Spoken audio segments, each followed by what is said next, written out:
Bandits kidnapped a 16-year-old boy and 6 girls in Abuja.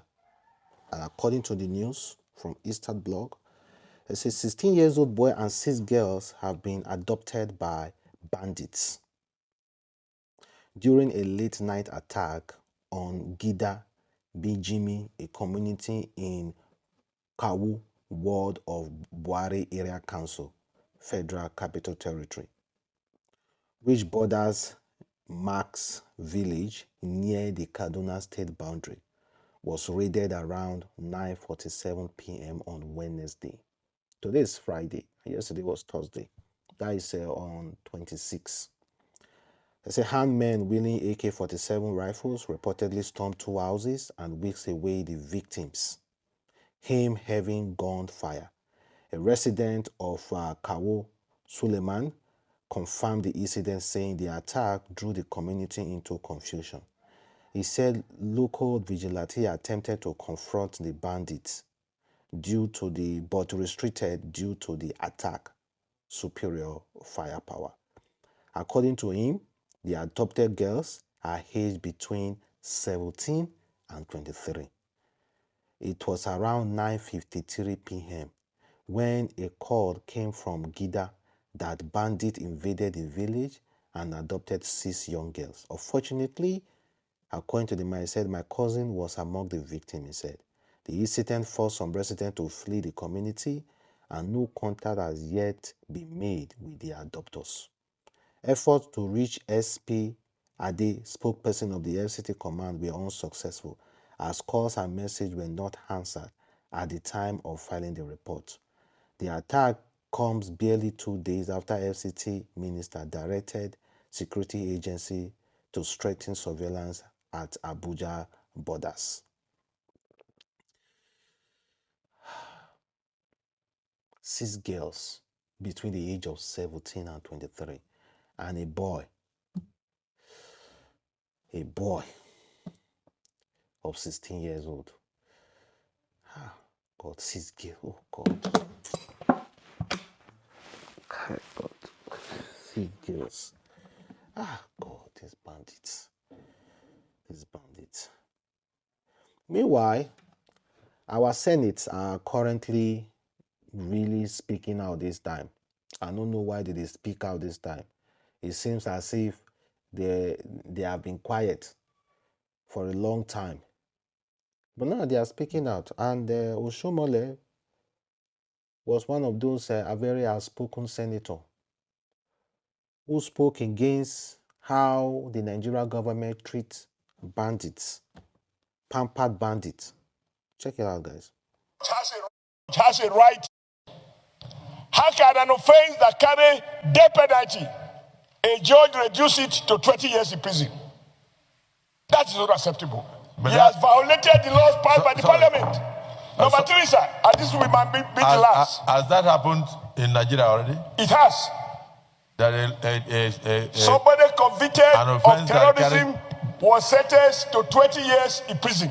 When the law says act of terrorism, if convicted, shall attract death penalty, no judge has a right to pronounce less than that. It is only when you have implemented the law, interpret the law, not the sentiment of a judge, the will of the people as conveyed in a law, then the president can decide if there are reasons for him to do so, whether to commute or to reduce. Death penalty or terrorism. This parliament is on record as having done that. Mr. President, I am troubled when after all the efforts, Mr. President, I am troubled when after all the efforts that security agencies and the prosecuting authorities have to invest to secure conviction, because unfortunately the state cannot behave like a mob. So you have to prosecute, follow due process. I am troubled by the conflicting judgment by various high court judges. When the law says act of terrorism, if convicted, shall attract death penalty, no judge has a right to pronounce less than that. Well, if you guys recall, one particular man I'm going to look for the picture and post it here, was convicted for terrorism attack that ended many police officers' life. But yet a Nigerian judge reduced the sentence to 20 years. And meanwhile, they gave Nnamdi Kanu life imprisonment. A Nigeria judge, and a Yoruba judge, a Yoruba man, reduced it to 20 years. That is what Oshomole is talking about. And not just only that, another senator, Sadiq Suleiman, he also said, anyone in military or political cycle who collaborate with terrorists by informing or assisting them is the number one enemy of the country. And according to him, they should also sentence that politician or military personnel as well. Mr. President, the second most important thing we must identify as Nigerians is that, look, there are a category of Nigerians that are actually the first enemy before these criminals. Who are these people? One, Nigerian citizens in our various communities who are informants and collaborators with these criminals.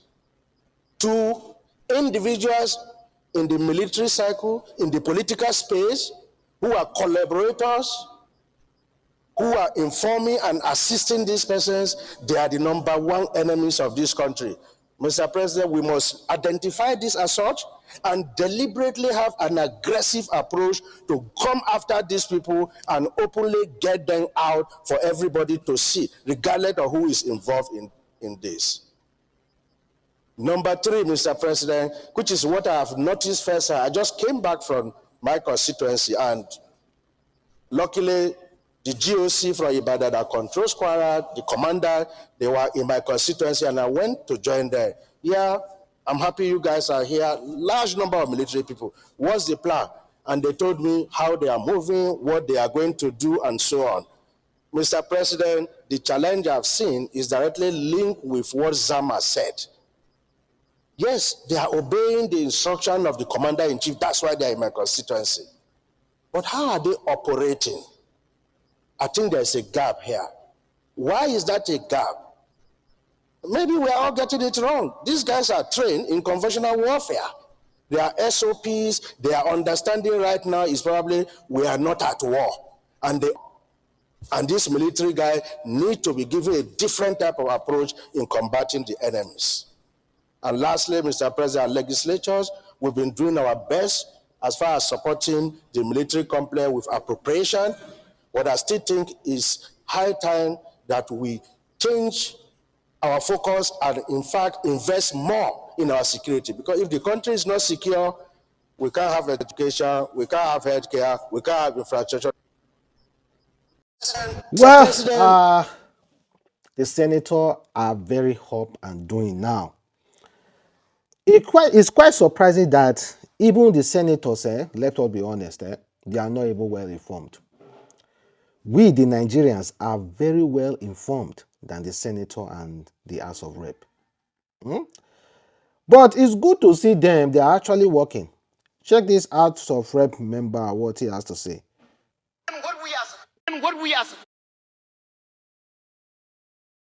This is unacceptable. Mr. Speaker, we must stand up and find a way of bringing this issue of insecurity to order. Otherwise, you and I is not safe. No matter how Nigerians respect us, we are moving to a level that Nigerians will fight us the way they fight criminals and the way they fight Boko Haram. Until the right thing is done by us here, until we speak for the Nigerian people, until we draw line, until we tell government what we are supposed to tell government, and until government respond by action, not by media statement or press statement. Do not hope, Mr. Speaker, that any member of the National Assembly is safe to move, not by bandit, not by Boko Haram, by the people that elected you and I. Time will come. if action is not taken, that Nigerians will take their destinies in their own hands. Thank you, Mr. That Speaker, man for actually giving. spoke well. Wallahi. That man spoke well. That man really spoke well. Because Nigerians, apart from banditry and terrorism, Nigeria sees the federal government, politicians, as their number one enemy. For those politicians, maybe they don't know now, Nigeria see you guys as the bandits. If you check our comment sections on Telegram, everybody blames the Nigeria politician. Everybody point their fingers at the Nigeria politician, saying that them be the bandits in this country. So that man spoke what we already know is already happening. It's just a matter of time. It's just a matter of time before they go descend on Nigeria. Shouldn't I remember that matter make we discuss the other day about a trailer moving and some bullets were falling out of that trailer? Well, they brought the matter to Senator Akpabio yesterday. Listen. So today is 26. Yeah.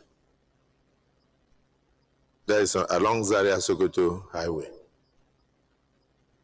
Today, now, the bullet was dropping. The bullets were dropping and on the road. The driver did not know and was still going, and the bullets were dropping. I hope he has been apprehended. So I use this opportunity to call on the Commissioner of Police in Kaduna State to quickly send a team to go and escort the trailer loaded with bullets. Bullets are dropping on the road. The people are crying. I think we should stop further discussion on this matter and go into the prayers, because there is a lot of work to be done. So there's no need to, whatever you are going to say, Senator Plank, these bullets that are dropping on the ground, we need to make a resolution on this now, before the bullets find their way into the hands of the bandits.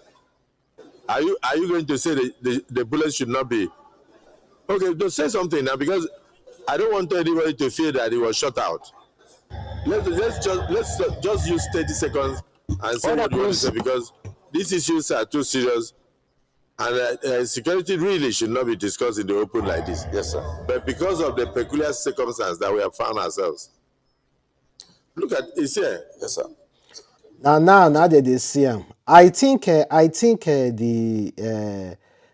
senator, as of rep, everybody, they need to have a particular department, social awareness department, so that they can get first-hand information and share it to all the senators. They should have a group where they share immediately at the thing they happen, they go just the same. Because we saw this thing even before our senators see them, which is okay. We saw it. Look at the guns. Look at it, guys. Look at it. People, they sweep. They sweep them. People, they sweep them. They fall for trailer. A moving trailer. And the police, they don't even rush go there, go stop the trailer. Nigerians are doing their own. Nigerians are talking. We are talking. We are doing our own. What else again should we do? We can do our own by talking and posting videos. But I tell you like this, also politicians go dey vex say, why would they post videos like that? Why are we only talking about the matter? I'm telling you. Some Nigerian politicians, they vex say we they post videos. Say we continuously to they talk about this matter. Okay. Have a wonderful day, guys. Catch you guys.